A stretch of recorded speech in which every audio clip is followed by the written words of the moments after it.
The imperial palace of Zephyros Prime towered above the crystalline city like a mountain of living obsidian, its surfaces shifting and breathing with the ancient magic that powered the Draconic Empire. Within its highest spire, Emperor Vorthak the Eternal paced the length of his throne room, his massive scaled form casting shadows that danced like nightmares across the polished floors. Each footstep resonated with barely contained fury, causing the very walls to tremble. His son was dying. Prince Kyrath, heir to the most powerful empire in 3 galaxies, lay in the medical wing surrounded by the finest healers, physicians, and mages that money and influence could summon. For 6 months they had tried everything.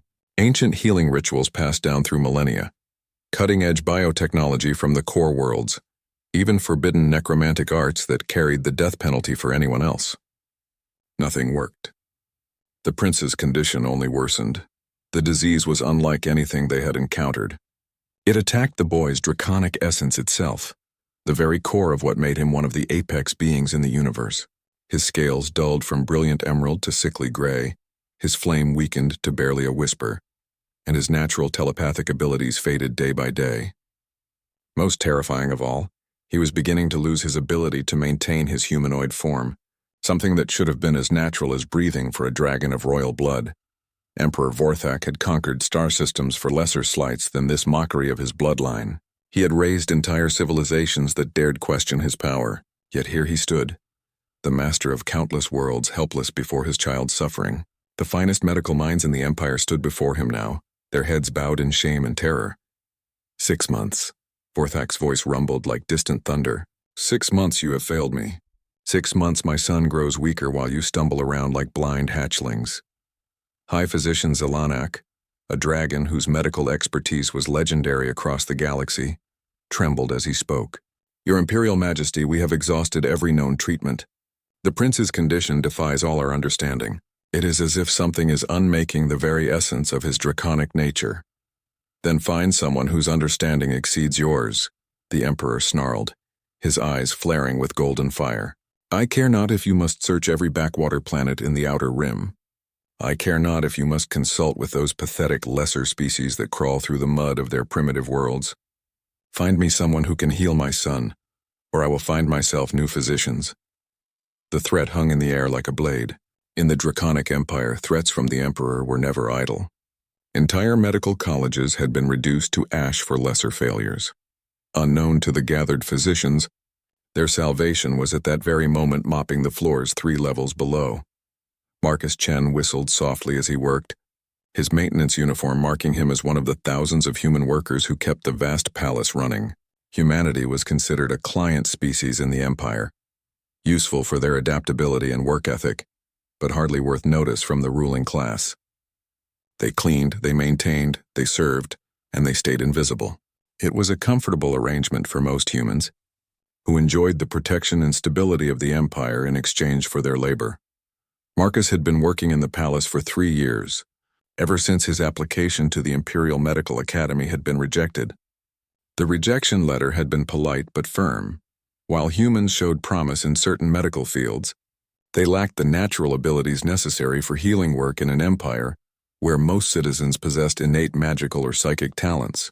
He had accepted the decision with good grace, finding satisfaction in his maintenance work and continuing his medical studies in his spare time. As he cleaned the corridors of the medical wing, Marcus couldn't help but notice the increased activity. Dragons in elaborate medical robes hurried past with grim expressions, carrying strange instruments and arguing in hushed tones. Rumors spread quickly through the servant networks, and everyone knew that Prince Kyrath was dying. The whole empire held its breath, waiting for news. Marcus paused in his work as he passed an open doorway.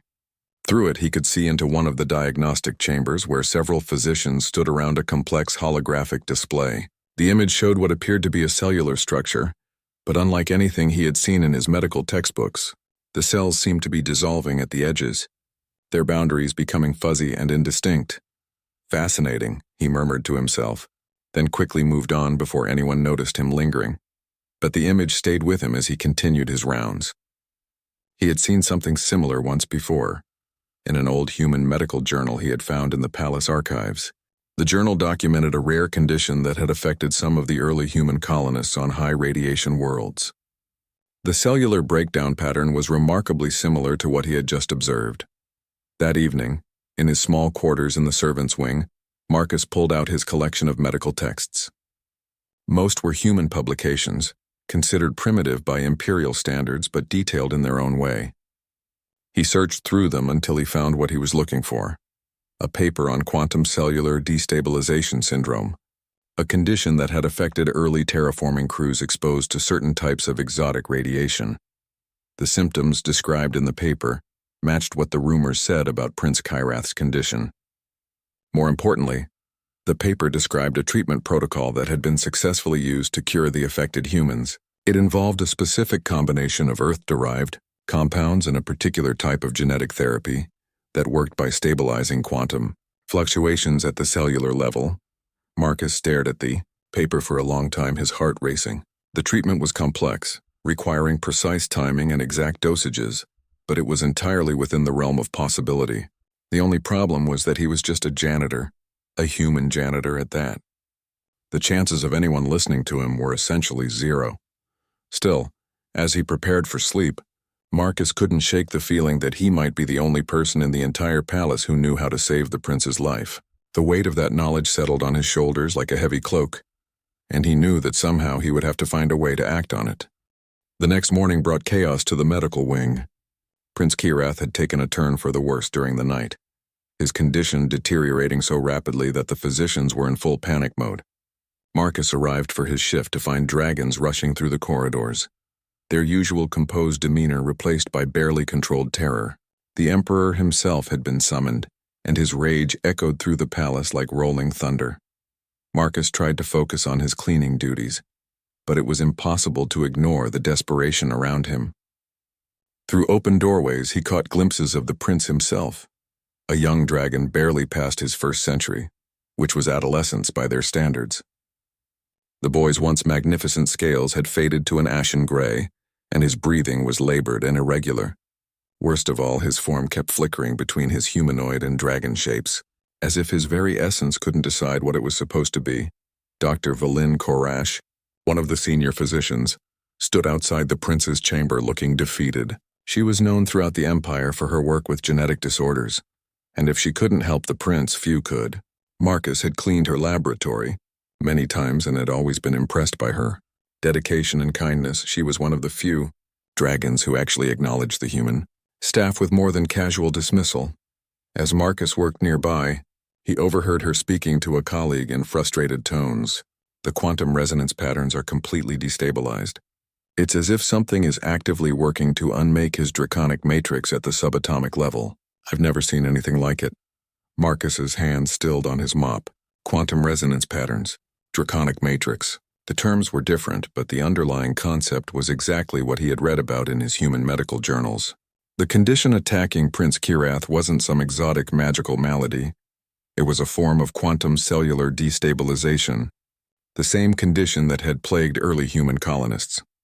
For the rest of his shift, Marcus wrestled with what to do. The logical part of his mind told him to stay quiet. Even if he was right about the diagnosis, who would listen to a human janitor? At best, he would be ignored. At worst, he could be punished for presuming to offer medical advice above his station. In the rigid hierarchy of the Draconic Empire, such overreach was not taken lightly. But every time he looked toward the prince's chamber, Marcus saw a dying child. Royal blood meant nothing to a disease, and suffering was suffering regardless of species. His human medical training might be considered primitive by imperial standards, but it had taught him one fundamental principle. When you have knowledge that could save a life, you have a duty to act. The opportunity came during the afternoon shift change. Dr. Korash emerged from yet another failed consultation, looking more exhausted than Marcus had ever seen her. She slumped against the corridor wall, her usually perfect posture forgotten in a moment of private despair. The hallway was empty except for Marcus and his cleaning cart. Marcus took a deep breath and approached her carefully. "Dr. Korash? I apologize for the interruption." She looked up, startled. In her current state, it took her a moment to recognize him. "Oh, it's Marcus, isn't it? The maintenance worker from the third shift?" "Yes, ma'am." I know this is highly irregular, and I understand if you can't take time for this right now, but I believe I might have information relevant to Prince Kyrath's condition. Dr. Koresh's expression shifted from tired confusion to sharp attention. Information? What kind of information? Marcus pulled out his worn medical journal, the one containing the paper on quantum cellular destabilization syndrome. I've been studying human medicine in my spare time, and I've encountered a condition that presents very similarly to what the prince is experiencing. I know it seems impossible that human medicine could offer insight into a draconic illness, but the cellular breakdown patterns are remarkably similar. He opened the journal and showed her the diagnostic images. Dr. Karash studied them for a long moment, her expression growing more intense as she read. Marcus watched her eyes widen as she processed the information. "This is," she began, then stopped. "Where did you get this?" "It's from the archives of the Terran Medical Consortium. The condition affected some of the early human terraforming crews when they were exposed to certain types of exotic radiation. The quantum destabilization patterns match what I overheard you describing about the prince's condition." Dr. Karash was now studying the journal with the focused intensity of a true scientist. "This treatment protocol, it's using quantum field stabilizers and genetic repair sequences. The approach is completely different from our healing methods, but the underlying science..." She looked up at Marcus with new respect. "How long have you been studying medicine?" "Since I was a child, ma'am. I applied to the Imperial Medical Academy 3 years ago, but my application was rejected. I've continued studying on my own time." "And you think this human treatment could work on a dragon?" Marcus hesitated. This was the crucial moment. The biological differences between humans and dragons are significant, but at the quantum cellular level, the basic principles are the same. The treatment would need to be modified for draconic physiology, of course, but the core approach should be applicable. Dr. Karash closed the journal and handed it back to him. For a terrifying moment, Marcus thought she was going to dismiss him and walk away. Instead, she fixed him with a steady gaze. "Marcus, what I'm about to ask could be dangerous for both of us." The Emperor is not in a receptive mood for unconventional suggestions, but if there's even a chance that this could help the prince... She paused, then seemed to come to a decision. "Would you be willing to present this information to the medical council? I'll support your findings, but they need to hear it from you directly."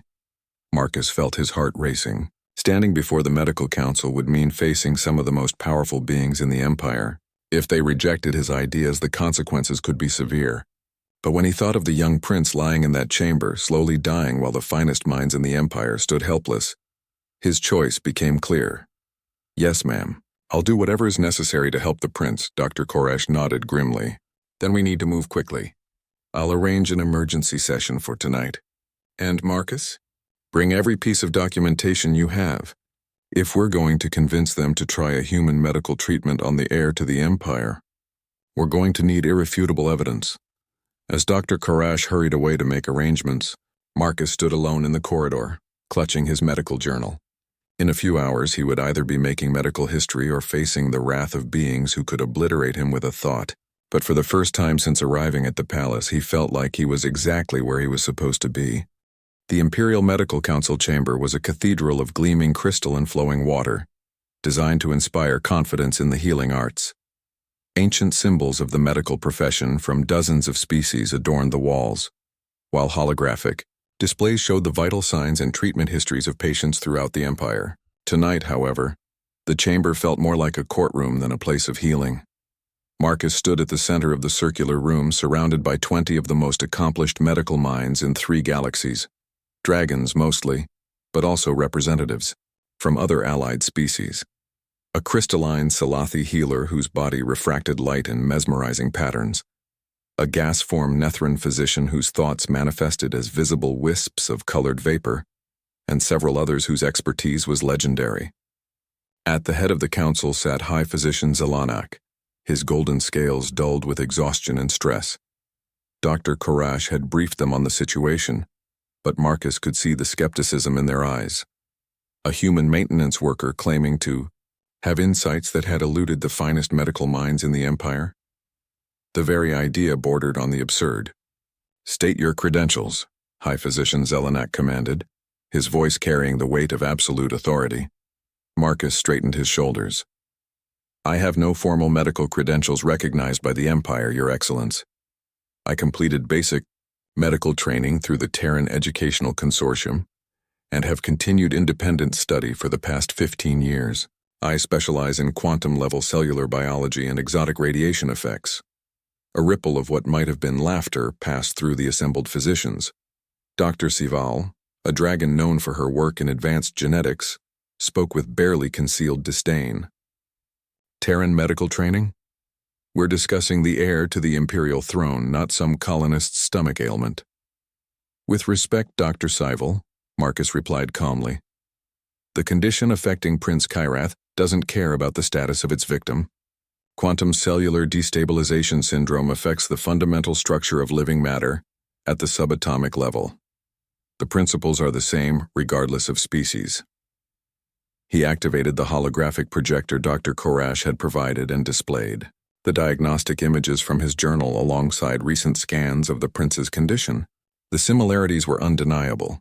The same cellular breakdown patterns, the same quantum field fluctuations, even the same progression timeline.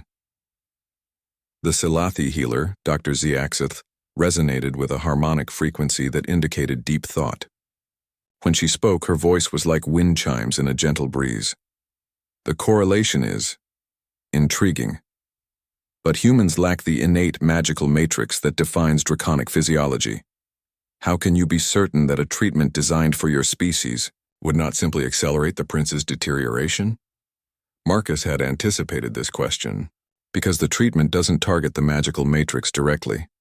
It stabilizes the quantum field fluctuations that allow the matrix to function properly. Think of it as repairing the foundation rather than rebuilding the house. He expanded the holographic display to show the detailed treatment protocol. The therapy involves 3 phases. First, we introduce quantum field stabilizers to halt the cellular degradation. These are compounds that exist naturally in certain earth plants but can be synthesized. Second, we use targeted genetic repair sequences to restore the damaged cellular structures. Finally, we employ a resonance therapy that helps reestablish the natural quantum patterns. High Physician Zelanak studied the data intently. This resonance therapy, how is it administered in humans? Through exposure to specific electromagnetic frequencies combined with quantum entangled particles. The equipment required is relatively simple by imperial standards, though the timing and dosages must be precisely calibrated. Dr. Korash stepped forward. I've reviewed Marcus's documentation thoroughly. The underlying science is sound, even if the methodology is unconventional. More importantly, we're running out of alternatives. The prince's condition has deteriorated significantly in the past 24 hours. The chamber fell silent as the physicians processed this information.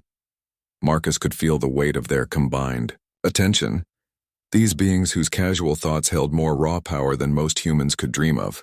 Yet here he stood, a simple maintenance worker proposing to teach them something new. The Nethran physician, Dr. Vethmore, manifested a swirl of concerned purple vapors. The risk assessment is troubling. We have no data on how draconic physiology will respond to these Earth-derived compounds. A miscalculation could prove fatal. With respect, Dr. Vethmore, Marcus said quietly. The prince is already dying. Every hour we delay, his condition worsens. I understand the risks, but I've also seen this treatment work. The human colonists, who received it, made full recoveries with no lasting side effects. Humans, Dr. Sival interjected sharply, not dragons. The debate continued for another hour, with physicians raising concerns about dosages, timing, potential interactions with draconic biology, and the political implications of using an untested human treatment on the imperial heir. Marcus answered each question as thoroughly as he could, drawing on years of study and his deep understanding of the condition. Finally, High Physician Zelanak called for silence. The council will deliberate. Marcus Chen, you are dismissed. As Marcus turned to leave, Dr. Korash caught his arm. You did well, she whispered. Whatever they decide, you've given them more hope than they've had in months. Marcus waited in the corridor outside, his heart pounding. Through the crystal walls, he could see the physicians engaged in intense discussion. Flashes of light and color indicated the use of various forms of communication beyond mere speech. The fate of the Empire's heir was being decided, and somehow, a human janitor's opinion had become part of that decision. After what felt like hours, but was probably only 20 minutes, the chamber doors opened. High Physician Zelanak emerged, his expression unreadable. "Marcus Chen," he said formally. "The Council has reached a decision. We will attempt your treatment protocol, with modifications for draconic physiology. Dr. Karash will lead the implementation team, and you will serve as primary consultant on the human methodology." Marcus felt a surge of relief and terror in equal measure. "Thank you, Your Excellence. I won't let you down." "See that you don't," Zelanak replied grimly. "Because if this treatment fails, if the prince is harmed in any way by your recommendations, the consequences will be severe." As the High Physician walked away, Marcus realized that he had just committed himself to the most important medical procedure of his life. In the next few hours, he would either save the life of the Empire's heir or face punishment that would make death seem merciful. But as he thought of the young prince lying in that chamber, barely clinging to life, Marcus knew he had made the right choice. The real work was just beginning. The treatment preparation took place in Laboratory 7, the most advanced medical facility in the Imperial Palace. Marcus found himself working alongside beings whose casual abilities defied comprehension, yet they treated him with a respect he had never experienced before. Dr. Karash had made it clear that for the duration of this procedure, he was not a maintenance worker but a medical consultant, and his expertise was to be given the same weight as any other specialist. The Salathi healer, Dr. Zyax, proved particularly valuable in synthesizing the quantum field stabilizers. Her crystalline form could manipulate matter at the molecular level, allowing her to create compounds with a precision that would have taken human laboratories weeks to achieve. As she worked, she resonated with harmonics that indicated curiosity. "This synthesis pattern is elegant," she observed, her voice like distant music. "Human chemistry approaches problems from unexpected angles. Your species lacks our natural abilities, so you developed tools and techniques we never considered necessary." Marcus watched in fascination as she assembled the stabilizing compounds. "It's about working with what you have. Humans have always had to be creative because we couldn't rely on innate magical or psychic abilities." Dr. Vethmore, the Nethran physician, manifested interested blue vapors as he calibrated the resonance therapy equipment. "Your frequency calculations are precise beyond what I expected from a non-telepathic species. How do you achieve such accuracy without direct quantum perception?" "Mathematics," Marcus replied simply. "When you can't feel quantum fields directly, you learn to map them through measurement and calculation. It's slower than intuitive perception, but it's incredibly precise." The most challenging aspect was modifying the genetic repair sequences for draconic physiology. Dragons possess dual helix DNA like humans, but it was interwoven with quantum-stable proteins that gave them their magical abilities. Dr. Karash led this effort, her expertise in draconic genetics proving invaluable. "The repair sequences need to account for the magical matrix without disrupting it," she explained as they worked through the night. "If we strengthen the quantum cellular structure but damage the matrix, we might save the prince's life but strip him of his draconic abilities."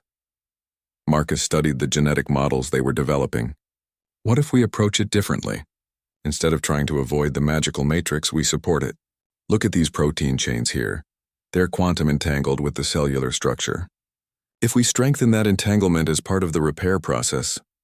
Dr. Koresh's eyes widened as she followed his reasoning. "The magical matrix becomes part of the stabilization system, instead of a complication to work around." "That's actually brilliant. Why didn't we think of that?" "Because you understand magic naturally," Marcus said. "I have to think of it as just another form of energy that follows predictable patterns. Sometimes an outside perspective helps." As dawn approached, they had everything ready. The quantum field stabilizers were synthesized and prepared for injection. The genetic repair sequences were programmed and tested on tissue samples. The resonance therapy equipment was calibrated to frequencies that should work with draconic physiology. All that remained was to inform Emperor Vorthak and receive permission to proceed.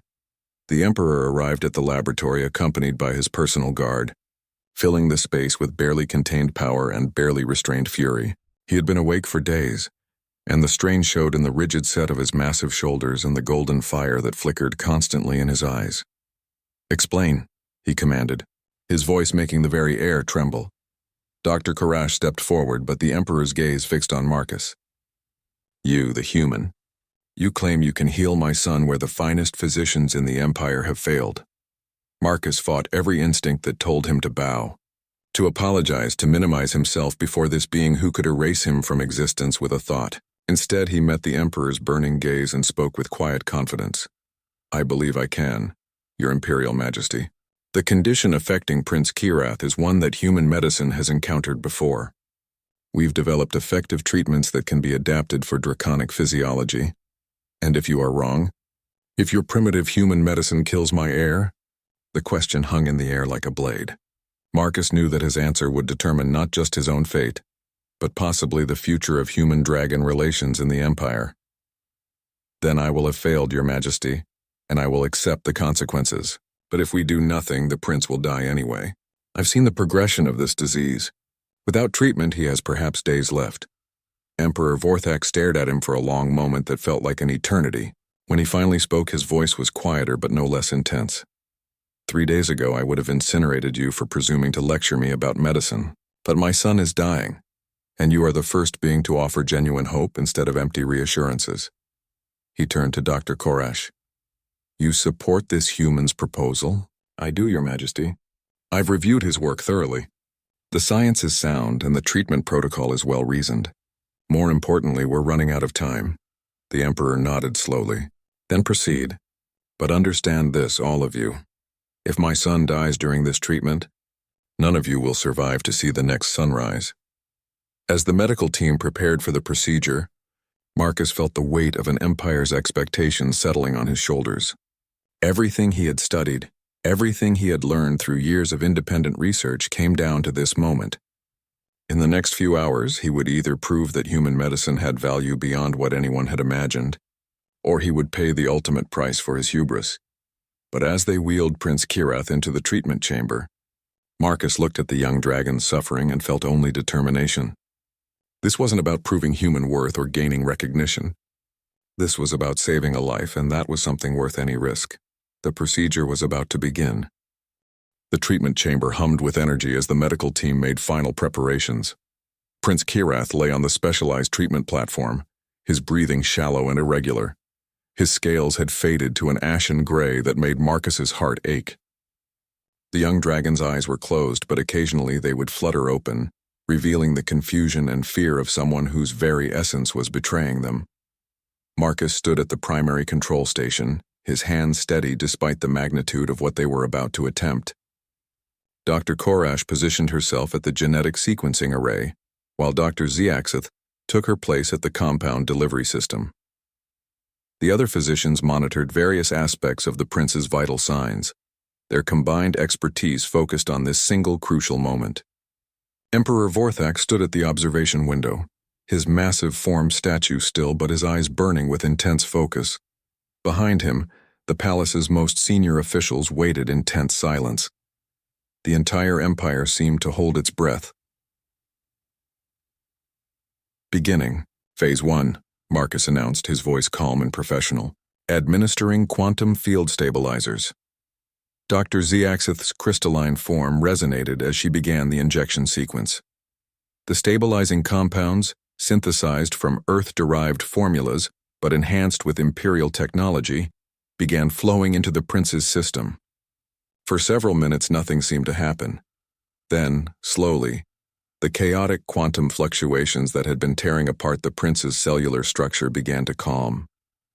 "Quantum field variance decreasing," reported Dr. Vethmore, his vaporous form showing excited yellow patterns. "Cellular degradation has slowed by 60%. Marcus allowed himself a moment of relief. The first phase was working. Beginning Phase 2, initiating genetic repair sequences. This was the most dangerous part of the procedure. The repair sequences had to work at precisely the right speed. Too fast, and they could overwhelm the prince's system. Too slow, and the quantum destabilization could resume before the repairs were complete. Dr. Karash's expertise proved invaluable as she monitored the genetic reconstruction in real time, making micro-adjustments to ensure optimal integration with the prince's draconic DNA. Genetic repair proceeding normally, she reported. The quantum-stable proteins are responding well to the reconstruction process. The magical matrix appears to be strengthening rather than weakening. Marcus watched the displays showing the prince's cellular activity. It was working better than he had dared hope. The repair sequences were not just fixing the damaged structures. They were actually enhancing the integration between the prince's physical and magical aspects, making him stronger than before. But as they moved into the final phase, complications arose. The prince's body began rejecting the resonance therapy, his draconic physiology responding differently than human biology to the quantum frequency patterns. Alarms began sounding as his vital signs fluctuated wildly. His magical matrix is destabilizing, Dr. Karash called out, worry clear in her voice. The resonance frequency is interfering with his natural draconic harmonics. Marcus's mind raced through the equations and biological models. The problem was that dragons possessed innate quantum resonance frequencies that humans lacked. The therapy designed for human physiology was creating interference patterns with the prince's natural magical abilities. Adjusting frequency to harmonic integration pattern, Marcus announced, his fingers flying over the controls. Instead of imposing the human frequency pattern, he began weaving it into the prince's natural draconic resonance, creating a complex harmonic that supported both his biological and magical systems. The chamber filled with a subtle vibration as the new frequency pattern took effect. For a terrifying moment, the prince's condition seemed to worsen. His form began flickering more rapidly between human and dragon shapes, and his breathing became even more labored. Then suddenly everything stabilized. The prince's scales began to regain their color, shifting from ashen gray to a vibrant emerald green. His breathing deepened and became regular. Most remarkably, his form stopped flickering and settled into a steady humanoid shape, but one that radiated magical energy like nothing Marcus had ever witnessed. Cellular regeneration at optimal levels, Dr. Zyax reported, her harmonic voice filled with wonder. Quantum field stability achieved. Magical matrix integrity at 120% of normal parameters. Dr. Vethmore's vapors swirled in patterns of amazement. His draconic abilities aren't just restored, they're enhanced. The treatment has somehow strengthened the connection between his physical and magical aspects. Marcus stared at the readings in disbelief. Not only had the treatment worked, but it had worked better than anyone could have predicted. The prince was not just cured, he was stronger, healthier, and more magically powerful than he had been before becoming ill. Emperor Vorthak strode into the treatment chamber, his eyes fixed on his son. As he approached, Prince Kyrath's eyes opened, clear and alert for the first time in months. "Father?" The young dragon's voice was stronger than it had been in half a year. The emperor's composure cracked. This being who ruled star systems and commanded the fear of entire civilizations knelt beside his son's bed with tears streaming down his scaled cheeks.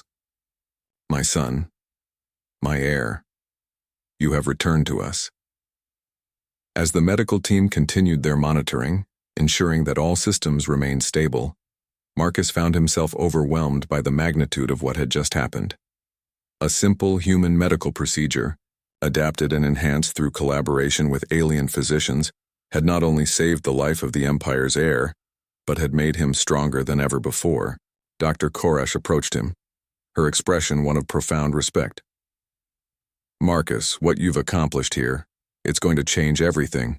The integration of human and imperial medical techniques, the way you approach the magical matrix as just another biological system. This is revolutionary." But Marcus's attention was focused on the young prince who was now sitting up and speaking with his father in animated tones. His scales gleamed with health, and his eyes sparkled with the intelligence and power befitting an imperial heir. This wasn't about medical breakthroughs or interspecies cooperation. This was about a family reunited, a young life saved, and the simple human truth that healing knows no boundaries of species or status. The most important part of the story was just beginning. 3 weeks after the treatment, The imperial palace buzzed with activity unlike anything seen in centuries. News of Prince Kyrath's miraculous recovery had spread throughout the empire. But the real story is that a human maintenance worker had provided the key to saving the heir's life, had created shockwaves that reached the farthest corners of imperial space. Marcus found himself in a situation he had never imagined possible. Gone were his maintenance uniforms and cleaning supplies. Instead, he wore the deep blue robes of an imperial medical consultant, a rank that had been created specifically for him. His quarters had been moved from the servants' wing to the medical complex, where he now had access to the finest research facilities in the galaxy. But the most significant change was in how people looked at him. Dragons, who had previously seen him as invisible, now sought his consultation on complex medical cases. Other species within the Empire began requesting that human medical specialists be included in their healthcare systems. The perception of humanity itself was undergoing a fundamental shift. Emperor Vorthak had summoned Marcus to the throne room, not as a servant this time, but as an honored guest. The massive chamber, which had once felt intimidating beyond measure, now seemed merely impressive. Marcus walked the length of the hall with confidence, his head held high but his demeanor respectful. Prince Kyrath stood beside his father's throne, and the transformation was remarkable. Not only had his health been fully restored, but the treatment had somehow enhanced his natural abilities. His scales now held an inner light that spoke of magical power beyond his years, and his presence radiated the kind of authority that marked a true heir to the throne. Marcus Chen. The Emperor's voice filled the chamber, but this time it carried warmth rather than threat. Approach. As Marcus walked forward, he noticed that the court was fuller than usual. Representatives from dozens of species within the Empire had gathered, along with the highest-ranking officials and military commanders. This was clearly meant to be more than a private audience. 3 weeks ago, the Emperor began, his words carrying to every corner of the vast space. My son lay dying, and the finest medical minds in our empire were powerless to help him. Today he stands before us not just healed, but stronger than he has ever been. This miracle was accomplished not through the advanced technologies of our core worlds, not through the ancient magics of our oldest allies, but through the humble dedication and brilliant insight of a human maintenance worker. A murmur ran through the assembled crowd. Marcus could see the representatives from various species leaning forward, their attention focused intently on the Emperor's words. For too long, Vorthak continued, we have made the mistake of believing that technological advancement and innate magical abilities are the only measures of a civilization's worth.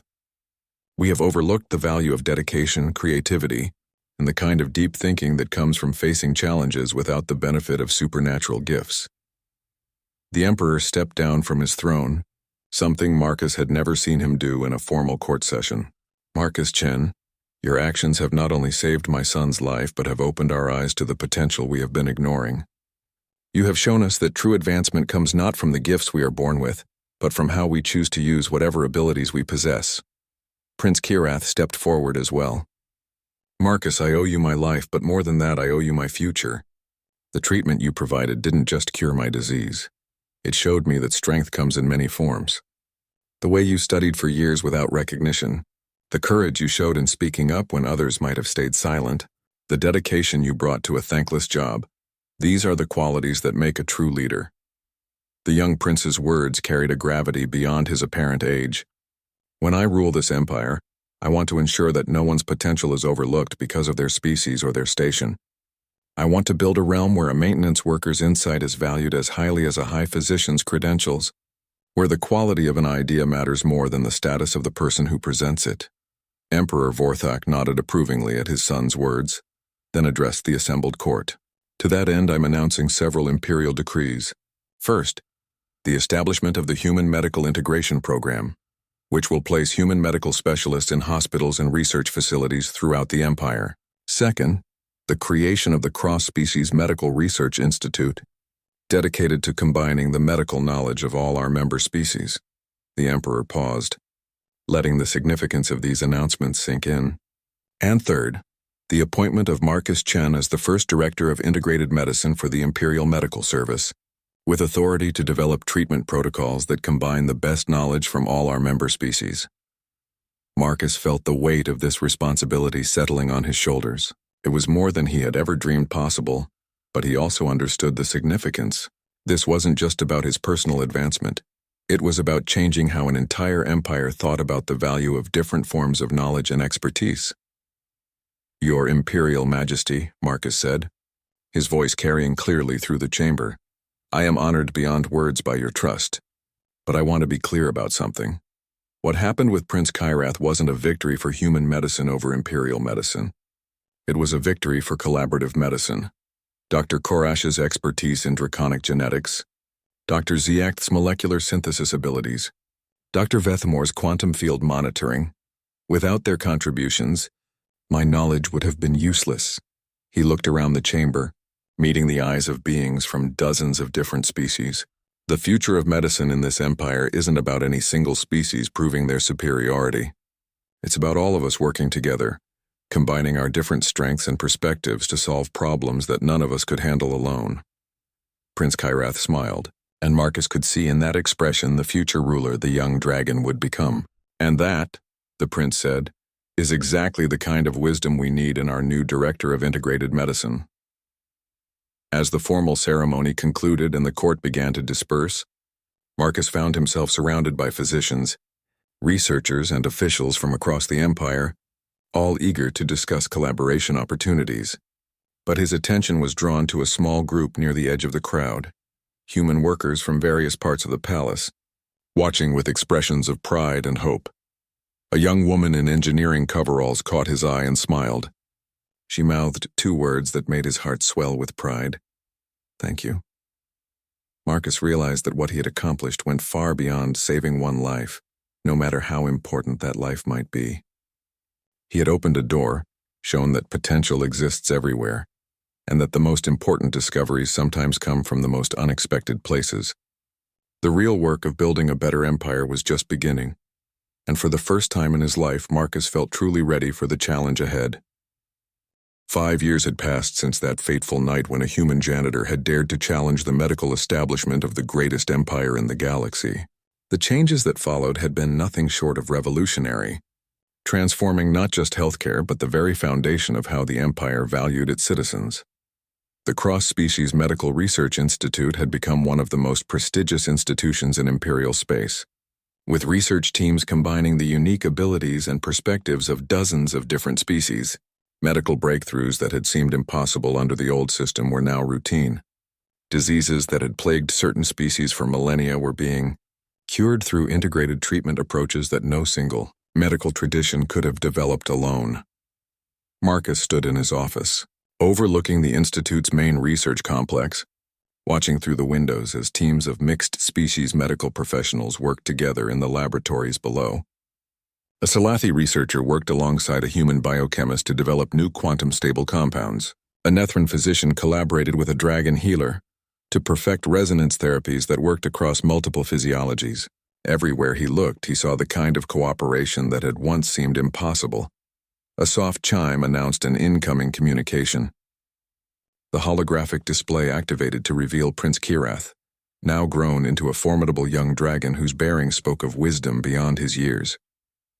The enhancement from his treatment had continued to develop, making him one of the most magically powerful dragons in generations, but more importantly, it had given him a perspective on leadership that was reshaping the empire. "Marcus," the prince said with genuine warmth, "I hope I'm not interrupting important work." "Never, Your Highness. What can I do for you?" Kyrath's expression grew serious. "I wanted to personally inform you of a decision I've made. Father has agreed to step back from active rule within the next year, and I will be ascending to the throne. One of my first acts as emperor will be to formally codify the changes we've implemented over the past 5 years." Marcus felt a surge of pride and anticipation. He had watched Kyrath grow from a dying child into a leader of remarkable vision and compassion. "What are you planning?" "The Imperial Equality Doctrine," Kyrath replied. "A comprehensive restructuring of how we evaluate and utilize the talents of all our citizens, regardless of species or origin. No more client species. No more hierarchies based on innate abilities. Everyone will have the opportunity to contribute at the level of their capability and dedication." The magnitude of this change was staggering. For millennia, The Draconic Empire had operated on the assumption that dragons were naturally superior rulers, with other species serving in supporting roles based on their perceived limitations. Kirath was proposing to overturn the very foundation of imperial society. The resistance will be significant, Marcus observed. Many dragons believe in the natural order of things. Kirath nodded grimly. I know, but they also can't argue with the results we've achieved. Our medical advances have extended lifespans across all species. Our research productivity has increased by orders of magnitude. Crime rates have dropped because people feel valued and see opportunities for advancement.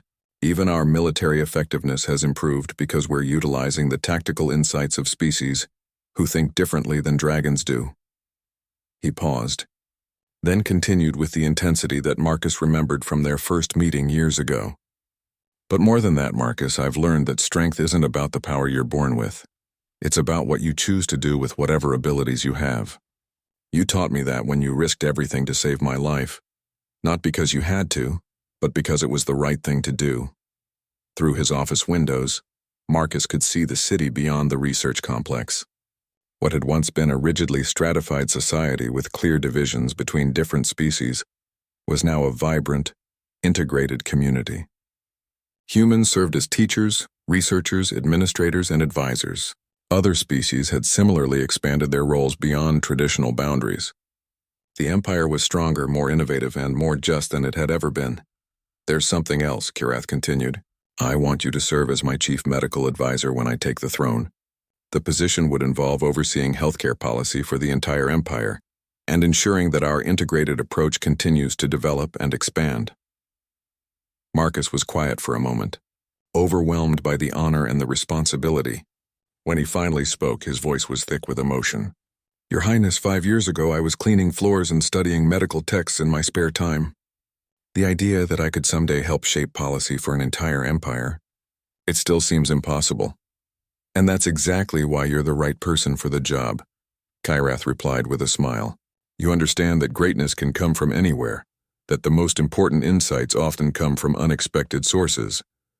You've lived the truth that dedication and compassion matter more than titles or innate abilities.